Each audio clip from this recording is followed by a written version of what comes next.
I want to remind that the future of Manila lies in your hand. Kayo ang kinabukasan.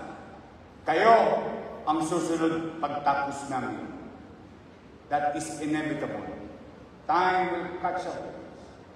Naturally. But you will be future leaders and parents. Baka nga iba sa inyo dito, tatay na. Baka nga iba sa inyo dito, nanay. You will build your family inside the city. You will be the next teacher. You will be the next lawyer. Maybe policeman or engineer. I want you. I want each and every one. Use your education, passion, and commitment. You can help us. I cannot. With all humility and accepting my weakness, I cannot do. Kayong mataranta. Huwag kayong matakot. We will fail. You will fail. I failed many times. Huwag kayong mag-give up. Huwag niyong ipaagaw ang pangarap niyo. Kayo may hawak niyo.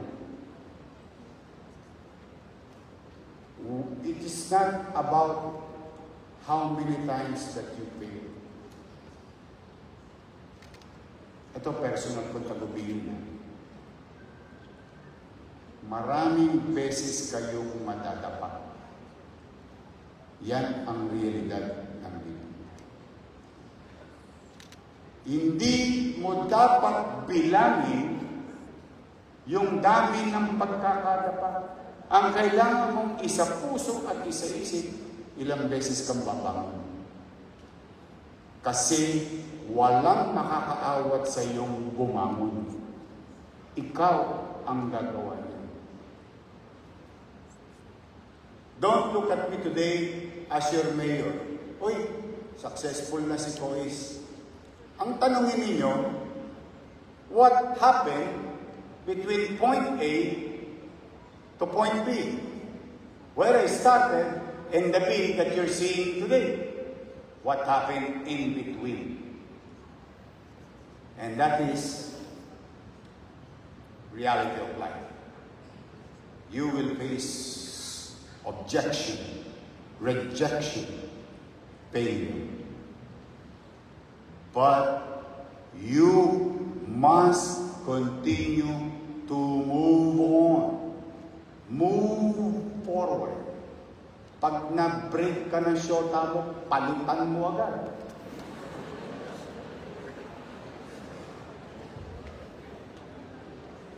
Pag na-busted ka, there's so many fish in the ocean. If you were rejected into your first job interview, there is more HR department that you're going to see and meet. Baka yun pa yung susunod mong kabiyak sa buhay, yung HR director.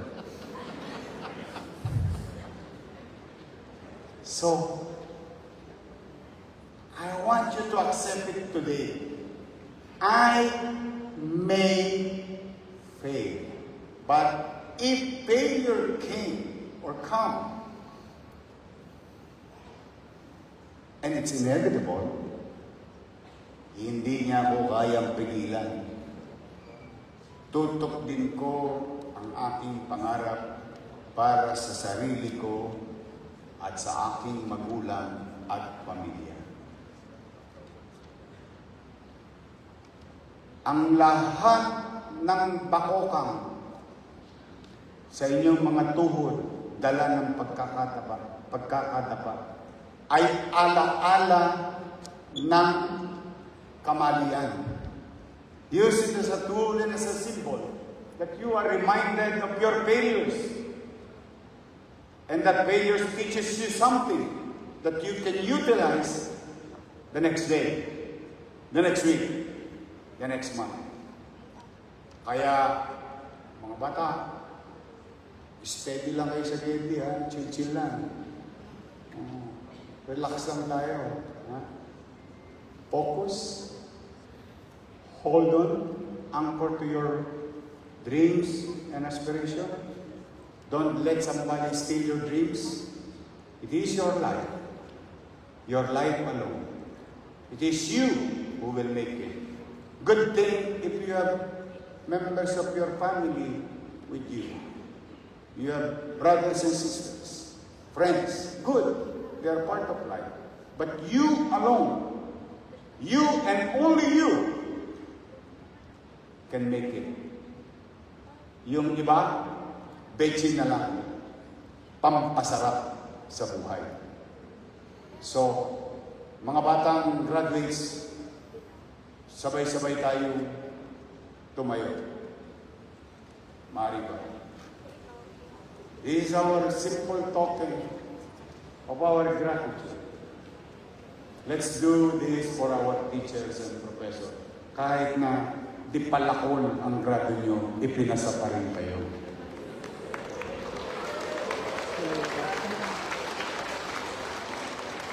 Kaya mag-alala, kahit ako'y nape-personal, there was a time in my life na palakol din ang grado ko.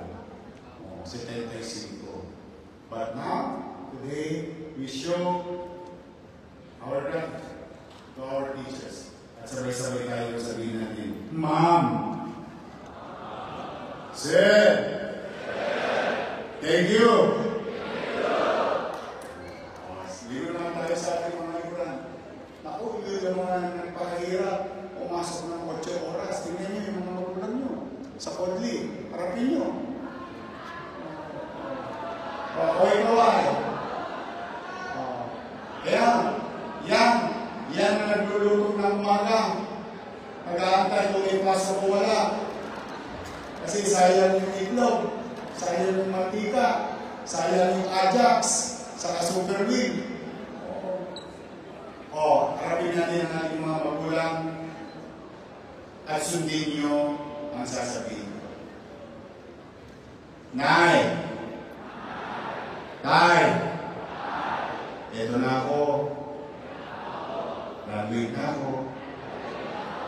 Thank you.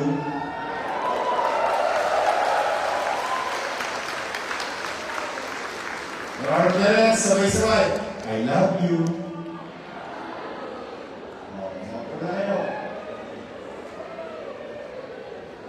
Muli, to our President, to the Board of Regents, thank you for this opportunity. How I wish I can join you this afternoon. I have to attend to an emergency for soon natin. But today I'm proud, with all honesty, and I wish you all the best. To the parents, palakpakan ninyo ang inyong mga anak.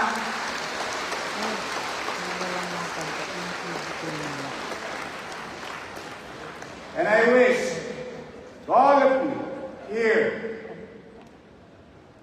pagpalain nawa kayo ng buong may kapal. Maraming salamat sa inyo. Sabay-sabay. Manila! God first. Thank you.